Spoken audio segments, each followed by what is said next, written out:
1조 원대, 우리가 상상할 수 없는 금액이죠. 1조 원대 태양광 게이트가 터지고 있다면 믿으시겠습니까?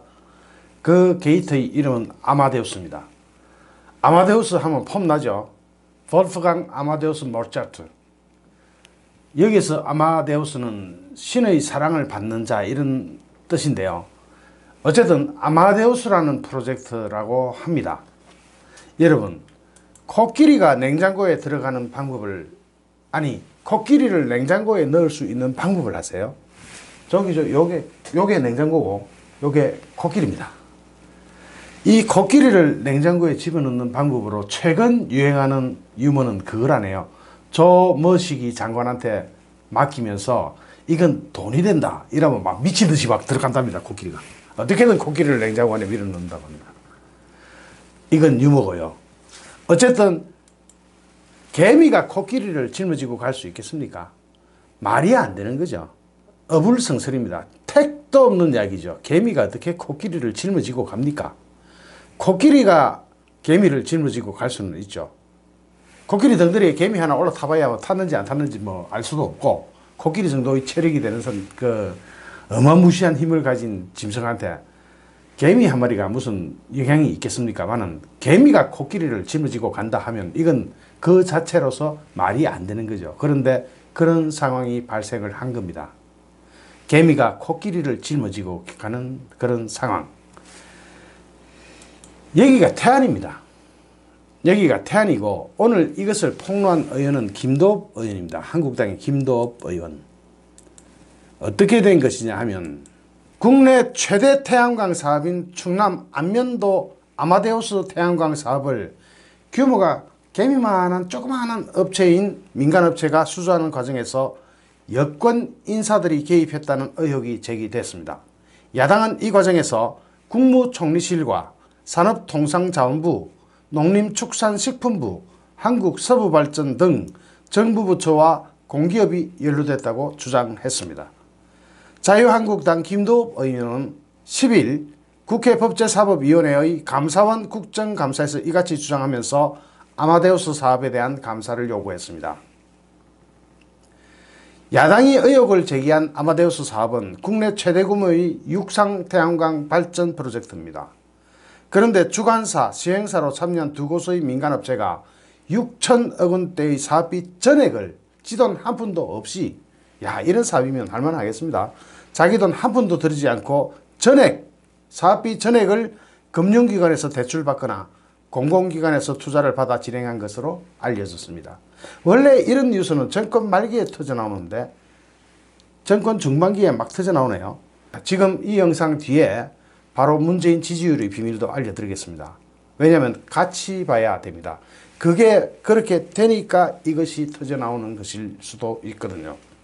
또 사업주관사 업체의 회사 속에는 광역단체장 등 여권 인사들이 고문 또는 자문위원 이런 데 써먹으면 참 좋네요. 아무거나 자문위원 하면 되니까 자문위원으로 올라가 있는 것으로 전해졌습니다.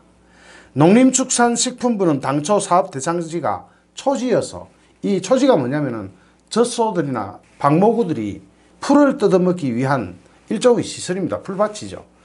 이 소들이 방목을 하게 되면 풀이 있어야 방목이 되잖아요. 먹어야 되니까. 그 풀을 키우는 초지도 일종의 산업입니다. 그래서 보호가 됩니다. 초지여서 사업부지로 전용이 불가능하다는 판단을 내렸다가 국무조정실의 소명 요구 이후에 전용이 가능하다는 유권 해석을 내렸습니다. 이게 있을 수 있는 일입니까? 초지여서 태양광 발전 사업 부지로 전용이 불가능하다 했다가 국무총리실에서 이걸 조정을 요구하니까 그대로 받아들여버리는 겁니다. 그래서 유권 해석 자체를 변경해버렸습니다. 이에 야당에서는 사업허가 과정에 여권 연루 의혹을 제기했습니다. 아마데우스 사업은 충남 태안군 안면읍에서 추진되고 있으며 총 사업비가 1조 515억 원 상당에 달합니다. 1조 515억 원. 작년 5월 발전사업 허가를 취득했으며 한참 문정부가 힘이 있을 그때 사업 허가를 취득했으며 작년 7월에 환경영향평가에 착수했습니다. 김도읍 의원실에 따르면 총 1조 500억 원 규모의 아마데우스 사업 중에 ESS 부분을 제외한 사업비는 6,800억 원입니다. ESS가 에너지 스토리지 시스템 그래가지고 전력 저장 시스템입니다. 이게 축전지예요. 말하자면 다른 축전지인데 낮에 태양광으로 발전한 것을 축전해 두었다가 밤에 또는 전기가 필요한 시점에 이것을 풀겠다는 겁니다. 사실 이 ESS는 필요하긴 하지만 반드시 꼭 필요한 건 아니에요. 왜냐하면 전력을 가장 많이 쓰는 시간대가 밤이 아닙니다. 한밤이 아니거든요. 어쨌든 저녁 7시에서 9시 사이, 10시 사이 이때 쓰기 위해서 ESS를 가동할 수는 있겠습니다. 어쨌든 ESS를 제외한 나머지 부분, 즉 6,800억 원 상당이 김도읍 의원실에서 제기하는 의혹입니다. 이 사업은 당초 주식회사 두산 소유의 땅에 공공기관인 서부발전과 두산중공업이 주도한 사업이었습니다. 그러니까 두산 정도가 이 정도의 규모의 일을 한다 그러면 우리가 언뜻 믿어지잖아요. 신뢰성이 가잖아요. 경험도 있고 두산은 태양광 쪽에 좀 밝은 면도 있고 하니까 어느 정도 신뢰가 갑니다. 그런데 사업 추진 도중 자본금이 1억 원짜리가 자본금 1억 원인 회사 두 곳이 민간업체 두 곳이 주관사 시행사로 선정됩니다.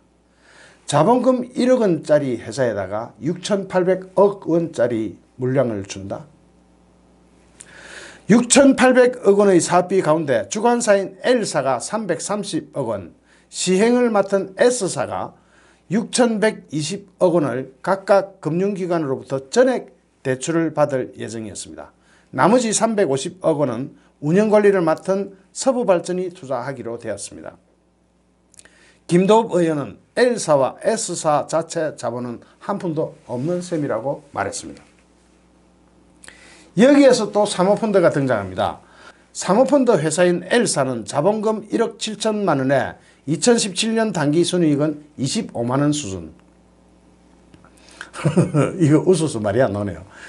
2017년 당기 순이익이 25만 원 수준으로 알려졌습니다. 또 건설회사에 철근을 납품하던 S사는 자본금이 1억도 안 됩니다. 자본금이 9천만 원이고 2017년 당기 순이익은 2,400만 원 적자였습니다. 그러니까 신용도 면에서도 택도 없는 회사가 6,800억 원짜리 공사를 하는 겁니다. L사는 지난해 4월 S캐피탈에서 330억 원의 대출 의향서를, S사는 같은 해 3월 S은행에서 6,120억 원의 대출 의향서를 각각 발급받았습니다.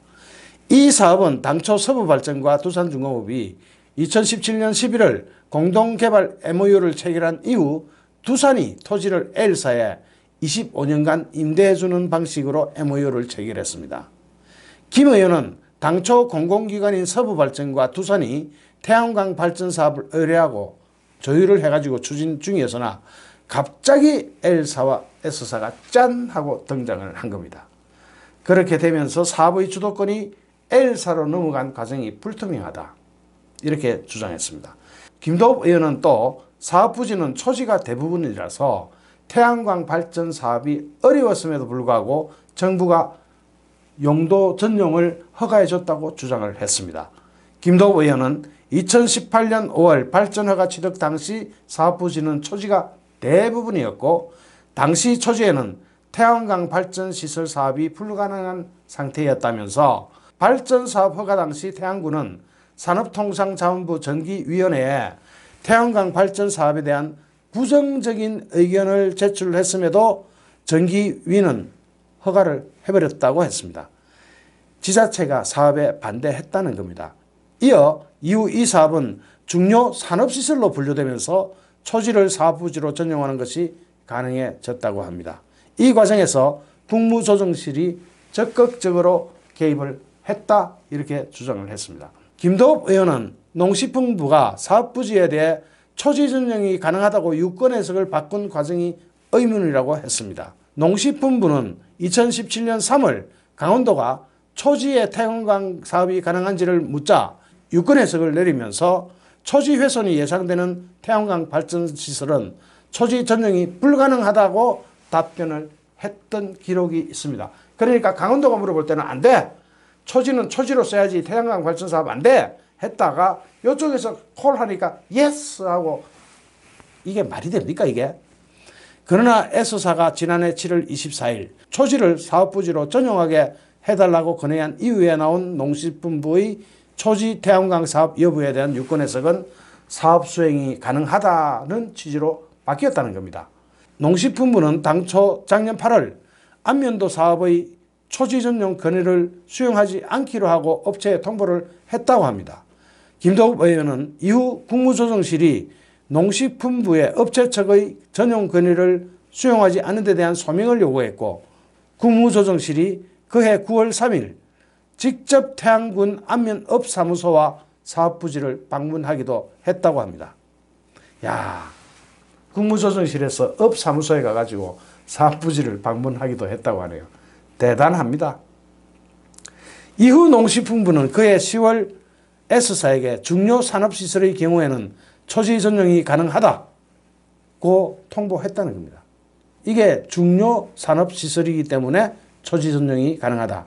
그렇다면 누구든지 중요산업시설로 분류만 탁 대주면 떼돈을 만지는 거네요.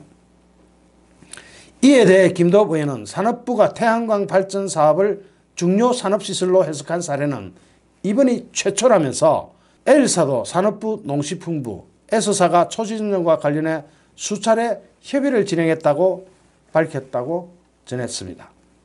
또한 김 의원이 공개한 L사의 회사 소개 자료에는 모 광역단체장 이제 하나씩 나옵니다.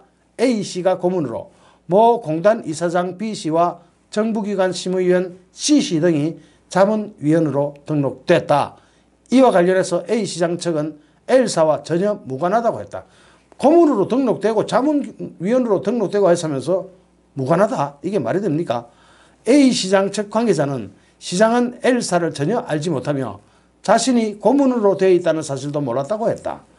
공단 이사장 B씨도 자문위원 요청을 받거나 동의한 적이 없다는 입장입니다. 이게 일이 터지니까 발뺌을 하는 건지 아니면은 진짜로 그런 건지 그 부분은 좀 더 캐봐야 알겠죠. 김 의원은 자본금 1억 7천만 원에 불과한 기업과 적자 기업이 총 사업 규모 1조 원이 넘는 태양광 발전 사업을 수행한다면서 두 회사가 도대체 어떤 회사길래 자기 돈 한 푼 없이 사업을 진행하고 금융기관으로부터 6,120억 원의 대출 의향서를 발급받을 수 있는지 의문이라고 했습니다. 김 의원은 또 사업허가 과정에서 국무조정실이 태안군에 직접 내려가고 농림부와 산자부가 사업에 유리하게 유권 해석을 내렸다면서 지자체가 반대하는 사업에 대해 이렇게까지 해가면서 정부가 허가를 내준 이유가 뭐냐 하고 물었습니다. L사 측에서는 국무조정실의 개입 여부나 특혜 여부에 관해서 전면 부인하면서 사업 수행 능력이 충분히 있는 회사라고 밝혔습니다. L사 측은 해당 사업 부지는 초지 훼손이 염려되지 않는 폐초지로서 전용이 가능하다는 초지법 규정에 따라서 초지에서 제외된 것이라면서 L사와 S사는 소규모 업체가 아니라 이제까지 1,800억 원대 이상의 자금 조성과 집행을 해온 회사라고 했습니다. 그런데 자본금이 1억도 안 되고 또 1억 조금 넘는다고 하는 데는 당기순이익이 25만 원이고 또 하나는 적자 회사고 이런 데서 이런 무시무시한 커다란 프로젝트를 진행했다는 게 믿어지십니까? 이렇게 하나둘씩 튀어나옵니다. 자, 이렇게 튀어나오는 이유가 뭐라고 생각하십니까? 이번 정권이 어떻게 보면 좀 빨리 끝날 수 있다는 그런 희망이 생기고 있기 때문 아닐까요? 이어서 현 정권 지지율의 비밀을 알려드리겠습니다. 감사합니다. 구독자 여러분 안녕하셨습니까? 제가 며칠 동안 한 일주일 동안 몸이 좀 많이 아팠습니다. 환절기 몸살 같은데요. 허리하고 다리하고 온 관절이 막 쑤시듯이 아파가지고 좀 쉬었습니다. 쉬는 동안 여러분들 댓글도 많이 올려주시고 걱정해 주셔서 정말 고맙습니다. 이 자리를 빌어서 감사드리겠습니다. 고맙습니다. 그리고 약 일주일여나 쉬고 나서 첫 방송을 무엇을 할 것인가를 생각해 보았더니 여론조사가 지금 막 쏟아져 나오고 있는데요. 기괴한 여론조사들이 막 나오고 있고 특히 우리가 리얼미터 여론조사에 대해서 의구심을 많이 가지셨죠. 이 부분에 대해서 한번 파보겠습니다. 그리고 지금 쏟아지는 여론조사 결과들을 볼 때 문재인 시대는 드디어 끝나가는 것 같습니다. 그 기고만장하던 문재인 시대가 드디어 막을 내리는 것 같습니다. 제대로 간다면은 4년차 정도에 나타날 현상이 지금 다 쏟아지고 있습니다. 여론조사 지지율도 급전직하하고 있는데요. 이런 시대 때 남은 것은 문정부가 할 수 있는 남은 것은 발악뿐입니다. 이 발악의 시대가 더 무섭습니다. 자, 하나씩 보겠습니다. 얼마 전에 중앙일보와 중앙일보 조사연구팀이 여론조사를 했다가 이걸 덮어버렸습니다. 최초로 문재인 지지율이 30% 벽을 깨뜨린 건데요. 이걸 덮어버리고 나자 조선일보가 이걸 받아서 폭로성 기사를 썼습니다. 이 폭로성 기사에 의하면은 문재인 정부의 지지율은 37.9% 잘못하고 있다, 지지 안 한다, 철회한다, 뭐 이런 쪽으로 52.1% 엄청난 역전 현상이 나타났었습니다. 이것이 하나의 신호탄이 된 거 아닌가. 원래 40%대 중반으로 쭉 나오다가 이렇게 갑자기 10% 가까이 쭉 떨어질 때는 이례적이라는 표현을 쓰지만 워낙 리얼미터 여론조사가 엉터리 같아서 지금 이 국정수행 지지도가 오히려 맞는 것 아니냐 하는 반응이 일었죠. 실제로 우파 진영에서는 펜앤더마이크 등 여러 곳에서 여론조사를 하고 있는데 지금 이 지지율과 비슷하게 나옵니다. 그러니까 이 지지율에 대한 신뢰도 그 자체에는 의문이 별로 없을 것 같은데요. 그리고 중앙일보가 이 여론조사를 덮고 나자 내일신문이 또 비슷한 여론조사를 했는데 여기서도 30%대, 30% 초반대로 확 내려갑니다. 여기서 30% 초반대로 확 내려간다는 것은 굉장히 끔찍한 일이겠죠. 문재인으로 볼 때는. 문재인으로 볼 때는 드그브라 싶을 겁니다. 지금 청와대에서는 별 반응을 하지 않는 것처럼 나오고 있지만 이 전국을 이대로 가져가거나 또는 다른 모션을 취해도 별로 달라질 게 없는 것 같은 그런 지지율 추이를 보이고 있습니다. 이것은 내일신문 한국리서치에서 이걸 조사했다가 이것도 덮어버렸습니다. 덮어버렸다가 덮은 것을 각 언론이 받아쓰기 시작한 게 10월 8일자입니다. 이게 어떻게 되는 것이냐 하면은 중앙일보가 지난 9월 23일부터 24일까지 전국 성인 1000명을 상대로 실시해서 27일자 보도한 여론조사에서 문재인이 국정 운영을 잘하고 있다는 답변은 37.9%, 이때까지는 37.9입니다. 이 조사에서 국정 운영을 잘못하고 있다는 부정적인 평가는 52.1%로 긍정평가보다 14.2%나 높았습니다. 지난 8일 제가 참 많이 아팠을 때 보도되었던 내일신문이 서강대 현대정치연구소와 함께 한국리서치에 의뢰해서 9월 26일부터 10월 2일까지 전국 성인 1200명을 상대로 실시한 여론조사에 따르면 문재인 정부가 국정 운영을 잘하고 있다는 응답은 32.4%에 불과했고 국정 운영을 잘 못하고 있다는 응답은 49.3%, 잘 모르겠다는 응답이 18.3%가 나왔습니다. 특이한 점은 두 언론사가 모두 문재인이 취임한 이후 최저치를 찍은 문재인의 30%대 지지율을 보도를 하지 않았다는 겁니다. 중앙선거 여론조사심의위원회 홈페이지 등에 게재된 각 업체의 원자료를 살펴본 일부 매체에서 이것을 캐치해가지고 보도했습니다. 이건 뭐냐면은 모든 여론조사는 중앙선거 여론조사심의위원회에 등록을 해야 돼요. 이 등록을 하고 발표를 하고 안 하고는 본인이 자유인데 발표하지 않은 로 데이터, 원자료를 다른 언론기관에서 받아가지고 이걸 보도를 한 겁니다. 중앙일보는 9월 29일 홈페이지 공지를 통해서 중앙일보 조사연구팀은 창간기획 시리즈 일환으로 386 세대에 대한 국민의식을 알아보기 위해서 여론조사를 했다. 그러므로 대통령 지지율은 386 세대에 대한 평가와 병행된 만큼 조사에 한계가 있을 수도 있어서 공개하지 않았다. 이렇게 둘러댔습니다. 그럴까요? 내일신문은 뭐라고 둘러댔을까요?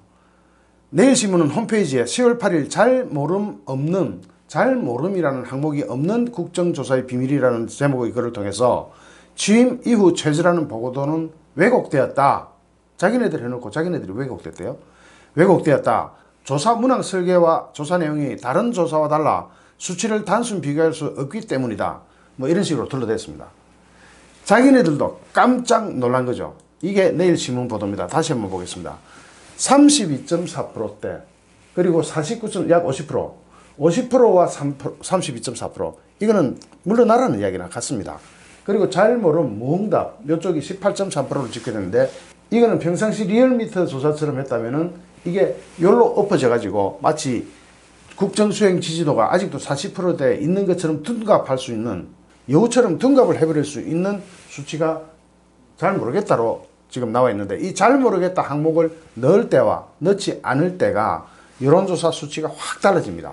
이 여론조사에 의하면 연령대별로는 30대에서만 긍정평가가 48.4%로 부정평가 32.1%보다 높았고, 나머지 연령대에서는 모조리 부정적인 평가가 긍정적인 평가보다 높았습니다. 60대의 경우 긍정평가의 2배가량이나 부정평가가 높았습니다. 20대에서도 부정적인 평가가 35.8%로 긍정적인 평가 26.5%보다 약 한 10% 가까이 높았습니다. 20대도 완전히 달라진 거죠. 지역별로는 광주, 전라에서만 긍정평가가 53.9%로 부정적인 평가 20.9%보다 높았습니다. 그러니까 연령별로 볼 때는 30대, 그리고 지역별로 볼 때는 광주, 전라 지역, 여기만 문재인 지지도가 높고 나머지는 다 꼬라박은 겁니다. 성별로 볼 때도 남자, 여자 할 것 없이 모두 부정적인 평가가 높았습니다. 자, 그런데도 아직도 리얼미터에서는 평가가 42.5%나 된다고 이야기하고 있습니다. 여기에 대해서 한번 논리적으로 파보겠습니다.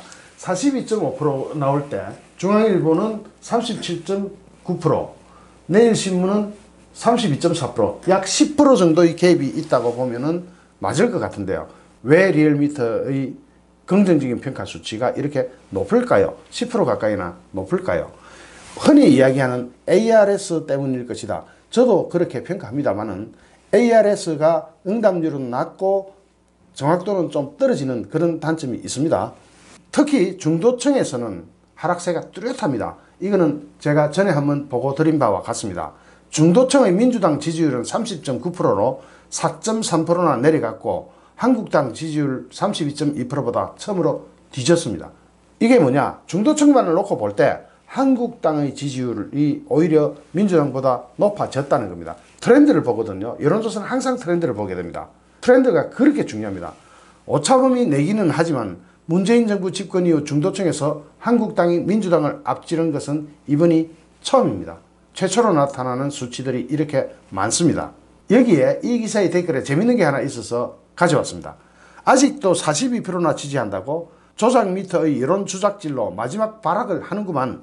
대한민국 민심은 이게 더 정확하다. 긴급 여론조사 똥똥똥. 문 즉각 탄핵 후 깜빵 직행 절대 공감 대 문재인 그냥 탄핵만 비공감. 참고로 이 여론조사는 조작 미터처럼 여론 주작질이 전혀 없기에 공정성과 신뢰도 한치의 오차도 없는 100%를 자랑하며 전 연령대 각계각층 온 국민을 표본 대상으로 하는 응답률 100%인 국내 유일의 공신력 있는 여론조사이므로 댓글입니다. 댓글.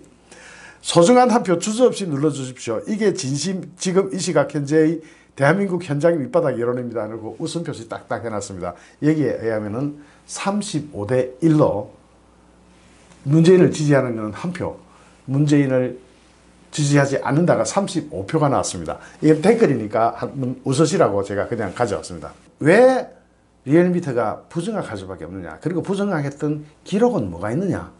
이게 처벌받은 적은 없느냐? 이 부분을 한번 보겠습니다. 리얼미터는 기본적으로 림 가중보증을 사용합니다. 림 가중보증이라는 것은 가중치를 사후에 산정하기 때문에 조사자의 주관이 개입될 가능성이 매우 크다는 평가를 받습니다. 리얼미터가 공표보도, 이거 공표하면 안 된다. 공표보도 불가 처분을 받은 여론조사 중에서는 세일 가중으로 신고하고 림 가중을 쓴 경우가 6건이나 됩니다. 즉 세일 가중으로 가중치 계산하겠다 해놓고는 림 가중으로 가중치 계산을 해가지고 선관위 등으로부터 일종의 제재를 받아버린 겁니다. 그 정도로 리얼미터의 여론조사 이 기법이 아주 문제가 있는데요.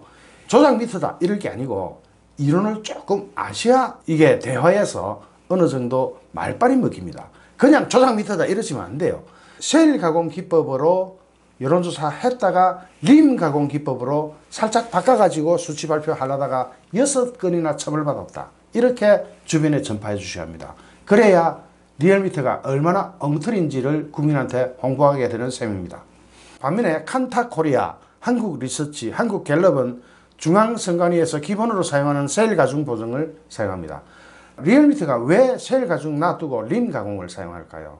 이거는 주관을 개입시킬 가능성이 높기 때문입니다. 그러면 셀 가중 기법은 뭐고 림 가중 기법은 뭐냐? 요게 좀 문제가 되죠. 요걸 잠시 관심을 기울이고 들어주십시오. 요것만 아시면은 여러분들은 여론조사의 전문가가 돼가지고 주변에 이 기법을 활용하면서 전파하면서 여론조사 기관 리얼미터가 얼마나 엉터리인지 그것을 설파할 수 있게 됩니다. 기본적으로 우리가 세일 가중이라고 하면 세일이란 게 하나의 단위잖아요. 그러면 이쪽 지역의 남자 여자 비율이 어떻고 그쪽 지역의 남자 여자 비율에 맞춰서 연령대는 또 어떻게 표본을 분배하고 그 연령대별로 표본 분배된 것을 다 조사해 가지고 그걸 해야 되는데, 그런데 한 군데가 한 셀에서 남자 여자 비율이나 연령대 비율 이런 게 하나가 빠질 경우가 있죠. 요 빠질 경우에는 기존에 바로 옆에 셀들의 평균치를 여기에 가중치를 주는 겁니다. 그게 셀 가중이고요. 림 가공 기법은 뭐냐면은 각 셀들을 이렇게 배분해 놓고 여기에 할당치가 주어져 있지 않고 공교롭게 전부 다 할당치가 남자 여자 20대가 빠졌다 하면 20대를 갖다가 30대 수치를 어느 정도 감안에 넣어버리는 그것이 림 가공 수치입니다. 이 림 가공 기법은 사용하면 안 돼요.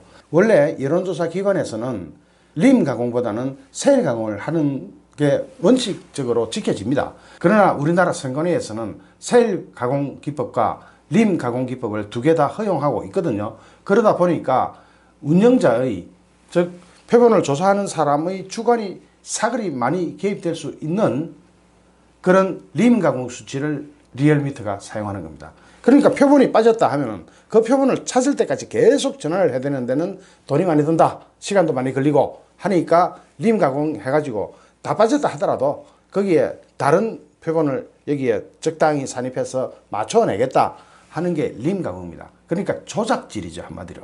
그러니까 세일 가공 기법으로 조사한 여론조사만 신뢰도가 있다라고 보셔야 하고, 림 가공 기법을 사용한 여론조사 기법은 신뢰할 수 없다.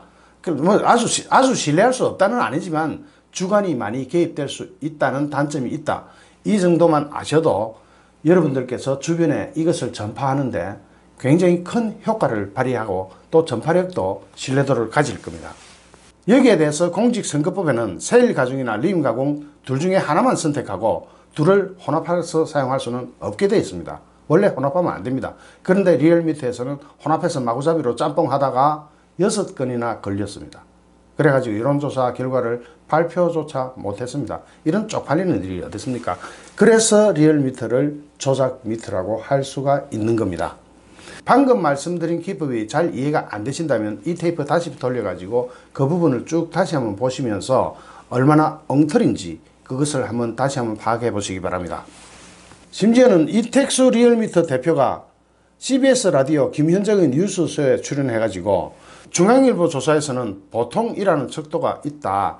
그게 있으면 보통 다른 조사기관보다 긍정평가나 부정평가가 좀 낮게 나온다. 그래서 여론조사 기관끼리 추이를 보면서 비교를 하면서 분석했으면 좋겠다.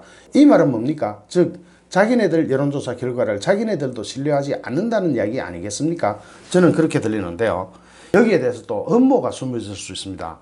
나경원 원내대표가 200만 집회가 거짓인 이유, 문재인 지지율 40%를 숨겨야 하는 이유, 이런 현실에 대해서 설파한 적이 있습니다. 나경원 원내대표는 한국당 최고위원회에서 문재인이 분노에 가득 찬 검찰 정오를 드러내고 극렬 지지층 총동원령을 내렸다면서 지난주에 여당이 숫자를 부풀리고 그리고 일부 언론에서는 이것을 그대로 받아쓰기 시작했다면서, 그리고 이제 조금만 있으면 권력 청탁형 여론조사가 쏟아져 나올 것이라며 지금 미리 대비하셔야겠죠. 좀 있으면 뭐가 나온다? 권력 청탁형, 권력이 부탁한 여론조사, 엉터리 여론조사가 쏟아져 나올 겁니다. 허위 여론조사를 만들어내기 위한 좋은 구실거리가 필요하기 때문에 200만 집회라는 거짓말까지 지어내고 있는 것이다. 최근 3만 명도 안 나온 여론조사를 200만이라고 부풀려 놔야 마치 뭔가 있어 보이게 되고, 그것에 근거해서 여론조사 수치가 맞춰서 발표되면 그 여론조사 수치가 신뢰성이 있는 것처럼 보여지게 되겠죠. 그것을 조작하기 위해서 지금 벌써 문재인 정부가 이런 짓을 하고 있다라고 나경원 원내대표가 고발하고 있는 겁니다. 대통령 지지율 40% 미만짜리 여론조사는 꽁꽁 숨겨야 하는 현실 속에서 벌어지는 일들이라고 지적했습니다. 우리 우파의 여론조사 기관도 물론 있습니다. 그런데 우리 우파의 여론조사 기관들이 대부분 뭐 열악해서 그렇겠죠. 열악해서 그렇겠지만 여론조사를 자주 하지는 못하고 있는 형편입니다. 반면에 이렇게 은폐해 나가는, 이렇게 숨기고자 하는, 꽁꽁 숨기고자 하는 그런 여론조사들에서 우리는 진실을 읽을 수 있습니다. 이미 꽁꽁 숨겨진 여론조사 두 군데서 30%대의 지지율, 그리고 문재인을 지지 안 한다, 잘못하고 있다 하는 반대 여론이 50%를 상회하고 있는 시점에서, 50%가 넘어가고 있는 시점에서 냉정하게 분석해 볼 때 문재인의 시대는 정말로 끝나가고 있는 겁니다. 조금 있으면 30%대마저 무너지지 않을까 하는 생각이 듭니다. 제가 몸이 좀 좋지 않아서 약 일주일간 쉬었습니다. 이 점 다시 한번 양해를 부탁드리고 지금부터 열심히 최선을 다해서 방송에 임하겠습니다. 좋아요, 구독하기, 공유하기는 저에게 큰 힘이 됩니다. 감사합니다.